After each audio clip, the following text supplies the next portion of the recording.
Assalamualaikum warahmatullahi wabarakatuh.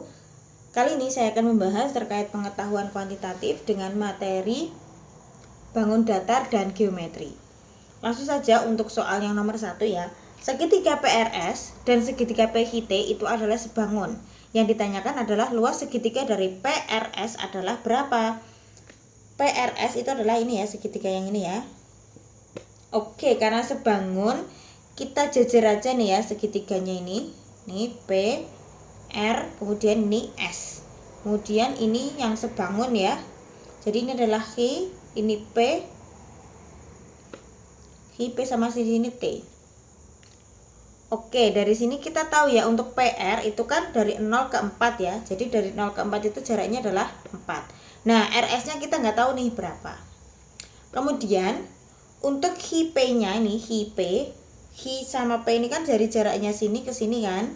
Nah, ini adalah 0 ke 2, berarti 2 gitu. Kemudian untuk T ke P itu adalah dari 0 ke 6 gitu. Berarti jaraknya di sini adalah 6. Nah, karena sebangun kita pakai perbandingan aja. Jadi kalau 4 itu 2, 4 itu 2, berarti kalau misalnya 6, nah itu berapa gitu kan. Itu misalnya X gitu. Jadi ini kita coret-coret, ini 1, ini 3. Nah, jadi X kali 1 X, 4 kali 3 adalah 12. Atau misalnya nggak usah dihitung, tinggal di logika aja. Kalau misalnya di sini 4, ini 2. Kemudian kalau 6 berarti berapa gitu kan. Nah, 4 ke 2 kan 2 kalinya, berarti yang 6 ini otomatis juga 2 kalinya. Jadi di sini 12 gitu. Kalau misalnya nggak perlu pakai perbandingan. Nah, luas segitiga itu berarti setengah kali alas kali tinggi. Nah, sekarang kita udah ketemu nih semuanya nih. Alasnya itu adalah 4, ini tadi ya 4. Tingginya adalah 12. Coret-coret ini 2. Jadi 2 kali 12 adalah 24. Maka jawabannya adalah yang C. Nah, lanjut. Segitiga PRS dan segitiga PHT adalah sebangun, tapi beda ya dengan bentuknya dengan yang tadi. Jika A, B itu merupakan koordinat dari R, maka nilai A ditambah B adalah berapa? Nah, jadi kita tahu ya kalau misalnya ini nih 4 ke 0 ini kan bergerak lurus ke atas ini ya. Jadi artinya pasti X-nya itu sama gitu. Maka A-nya itu sudah pasti dia 4. Nah, kita tinggal mencari B-nya nih berapa gitu kan. Ya udah nih segitiganya kan sebangun. Jadi ini S, ini P, kemudian ini O. Kemudian gini lagi, yang di sini P, ini O, kemudian ini R gitu. S ke P itu adalah 2 nih ya. Karena 0 ke 2 itu kan 2 nih. Ya udah. Kemudian dari O ke P itu adalah 4 ini ya, 0 ke 4 itu adalah 4. Oke, kemudian P ke O, mana nih P ke O ini 4 ya. P ke O ini 4. Kemudian R ke O. Nah, itu yang kita cari ya, R ke O kan ini lagi nyari ini nih berapa gitu kan. Nah, sama nih ini 2 4, berarti ini 4, berarti otomatis di sini adalah 8 tuh, karena 2 kalinya gitu kan. Atau misalnya bingung pakai perbandingan lagi nih, kalau misalnya 2 itu 4, kalau 4 berarti berapa X gitu kan. Coret-coret ini 1, ini 2, berarti 1 kali X, 2 kali 4 adalah 8, sama aja ya. Jadi untuk kesininya itu adalah dia jaraknya 8, jadi otomatis 0 ke 8. Jadi B nya adalah pastinya 8. Yang ditanyakan adalah A ditambah B, ini ditambahkan jadinya 12. Jadi jawabannya adalah yang A. Nah, lanjut nih ya. Pada trapesium ABCD dengan AB sejajar dengan CD, sudut DAB sama dengan ini ya, 45. Kemudian sudut DCB itu adalah 60 dan ABC itu 120 ya. Dan BC ini di sini adalah 4 dan DC adalah akar 3. Titik E dan F terletak pada garis AB sehingga DE itu tegak lurus dengan AB dan CF itu sejajar dengan DE. Maka besarnya sudut ADC ini ya berapa? Kita bisa pakai cara ini nih. Jadi seluruh bangun, pokoknya semua bangun ya, itu jumlah seluruh sudutnya itu adalah 360. Jadi otomatis di sini 360 untuk mencari ADC berarti 360 dikurangi 45 dikurangi 60 dikurangi dengan 120 itu. Maka jadinya adalah 135 ya. Maka jawabannya adalah yang D. Masih dengan trapesium yang sama, cuma yang ditanyakan itu adalah AE. Nah, kita tahu ya tadi di sini adalah 135 nih. Gitu. Kemudian di sini dengan yang di sini itu kan sama nih ya, pasti di sini 90. Otomatis yang di sini tok ini yang yang ini nih. Ininya doang ini sudut ADE itu adalah 135 dikurangi 90. Jadi otomatis di sini adalah 45. Nah, DAE itu tadi diketahui atau DAB lah ya, DAB tadi diketahui adalah 45 ya di sini ya. Otomatis ternyata sudut di sini dengan yang di sini itu sama gitu, sama-sama 45. Artinya ini adalah segitiga sama kaki. Jadi yang di sini dengan yang di sini itu sama. Nah, di sini dengan yang di sini itu juga sudah pasti sama. Nah, di sini tadi BC-nya diketahui adalah 4 ya, dan DC-nya tadi diketahui akar 3 gitu.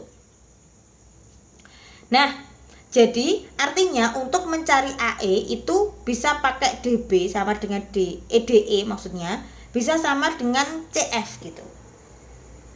Nah, karena di sini kita tahu nih ya, BC-nya diketahui nih, kita bisa pakai rumus trigonometri, pakai rumus cos gitu. Bentar nih, caranya gimana? Caranya adalah nih.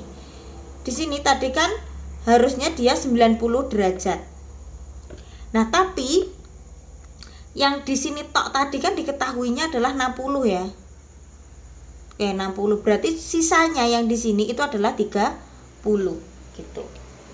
Nah, kemudian untuk mencari cosnya 30 itu adalah sami samping dibagi miring. Nah, sanya kita nggak tahu nih berapa, cos 30 itu setengah akar 3 ya. Sanya kita nggak tahu sa, miringnya ini diketahui adalah 4. Nah, maka sampingnya itu adalah 4 kali setengah berarti 4/2 akar 3. Jadinya adalah 4 dibagi 2, 2 akar 3. Jadi jawabannya adalah yang D.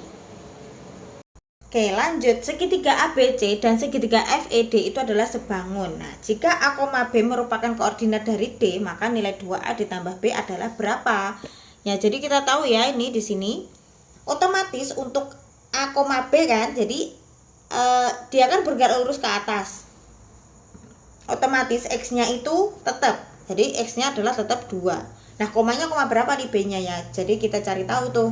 Nah, kita gambar ya untuk segitiga yang sebangunnya, kita hadapkan yang sama supaya kita nggak bingung. Gini kan? Sama segitiga ABC ya. Berarti B, ini C, kemudian di sini adalah A. Oke, E ke F gitu ya. Dari 2 ke 5 itu kita tahu di sini adalah 3 ya. Antara 2 ke 5 itu 3. Kemudian E ke D. Nah, kita nggak tahu nih E ke D-nya berapa, kan kita lagi nyari titik D-nya berapa. Kemudian B ke C itu adalah, bentar nih, B ke C ini ya. Jadi dari 2 ke 10 berarti 8 ya.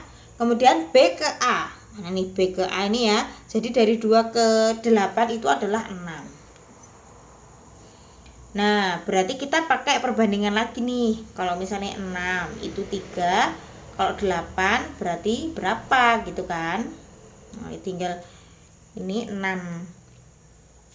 X sama dengan 24, maka X-nya adalah 4. Oh, jadi ED-nya itu adalah 4. Jadi jarak dari E ke D ini, E ke D ini adalah 4 gitu. Nah, sedangkan dari sini ke sini adalah 2, berarti otomatis dari B ke D ini juga 2.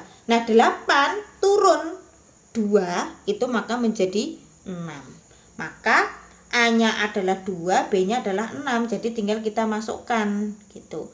Berarti 2 kali 2, kemudian ditambah B-nya adalah 6. Jadi 4 ditambah 6 sama dengan 10. Jadi jawabannya adalah yang C. Oke. Kemudian ini dengan trapesium yang sama kayak tadi ya. Nah, yang ditanyakan adalah ruas AFCD. Jadi ini semuanya. bukan cuma trapesium yang ini aja, cuma itu semua yang ditanyakan nih sampai sini. Oke, jadi kita tahu ya untuk DC-nya itu adalah akar 3 tadi kan. Kemudian yang tingginya tadi kan 2 akar 3 nih, kita udah ketemu. Oke. Otomatis yang ini juga akar 3. Yang di sini tadi juga 2 akar 3. Sedangkan rumus luas trapesium itu adalah setengah A ditambah B dikali dengan T. Berarti setengah A-nya berapa nih? A-nya atas ya, akar 3 ditambah B-nya bawah nih. Berarti 2 akar 3 ditambah akar 3. Jadi 3 akar 3 dikali T-nya adalah 2 akar 3. Ini bisa kita coret-coret. Nah, jadinya adalah ini 4 akar 3 ya, karena akar 3 ini kan kayak 1 gini ya. 1 tambah 3 adalah 4, akar 3-nya tetap akar 3 dikali dengan akar 3. Maka jadinya 4 akar 3 kali akar 3 adalah akar 9. Berapa tuh akar 9? 3. Jadi 4 kali 3 adalah 12. Maka jawabannya adalah yang E.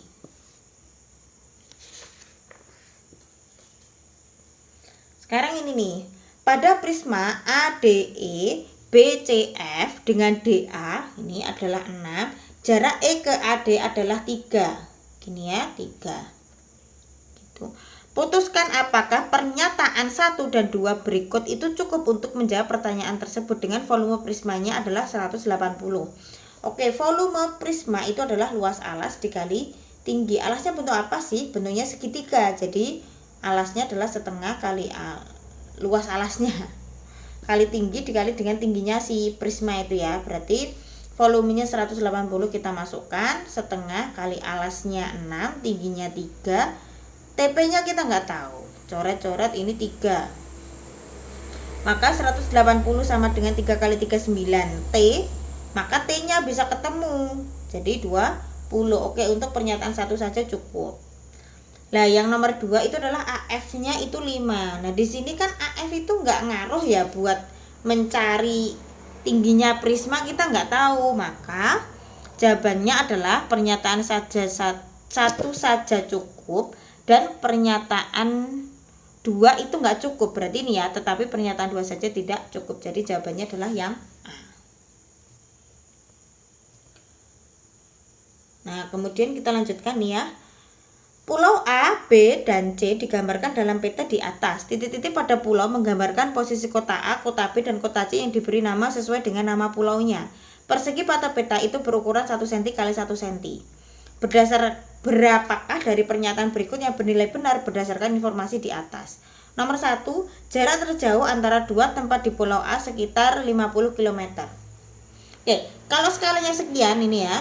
Jadi artinya untuk 1 cm itu adalah 100.000 cm gitu kan, kayaknya kayak gitu kan, mirip misalnya. Jadi 1 cm itu sama dengan kayak 1 km. Jadi setiap 1 cm di peta itu mewakili 1 km di sebenarnya. Kalau kita lihat ya, jarak dua tempat di Pulau A yang terjauh itu 50 km. Misal di ujung sini dengan yang di ujung sini itu kan jaraknya kayak cuma 1, 2, 3, 4, 5. Cuma 5 aja nih. Cuma 5 km, nggak sampai 50. Jadi di sini salah. Yang nomor 2, jarak terdekat antara garis pantai Pulau A dan Pulau C sekitar 10 km. A ke C ini di sini. Nah, ini jaraknya cuma 1 km kan. Jadi di sini juga salah. Ruas-ruas garis yang menghubungkan kota A, kota B, dan kota C pada peta membentuk segitiga sama sisi. Kita lihat nih ya. Nah, apakah sama sisi kayak gini? Enggak ya. Oke, berarti salah lagi. Luas Pulau B lebih dari 10 km. Kita lihat nih ya yang B. Yang B ini kan paling yang kotaknya yang utuh cuma 1 nih. 2, 3. Paling kan ya cuma 4 ya nih ya. 4. 4-nya tuh 4 km persegi, nggak nyampe 10 ya. Jadi ini juga salah. Maka pernyataan yang bernilai benar itu adalah 0. Artinya tidak ada yang benar. Kemudian ini nih, tentukan nilai X itu berapa dengan Z-nya itu diketahui adalah 94. Apakah dengan pernyataan 1 saja cukup ini 94? Apakah kita bisa tahu X-nya itu berapa gitu? Nah dari sini kita juga nggak tahu ya ini X-nya berapa nih. Y-nya aja kita nggak tahu. Untuk menghitung yang di sini pun kita juga nggak tahu berapa. Jadi pernyataan 1 tidak cukup. Nah kalau pernyataan 2, Y ditambah Z adalah 135. Nah kecuali ini nih, bisa nih kayaknya nih.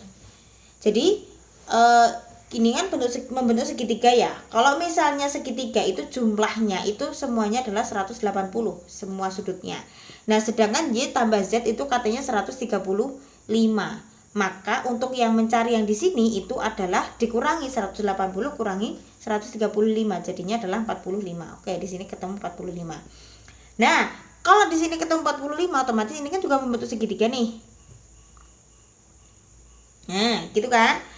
Maka itu jumlahnya juga 180. Jadi 180 dikurangi 45 ini dikurangi lagi dengan 111 ini. Gitu. Jadi jawabannya adalah 24 derajat. Oke, jadi untuk pernyataan 2 saja cukup. Gitu. Maka jawabannya adalah yang B ya. Pernyataan 2 saja cukup, tetapi pernyataan 1 saja tidak cukup.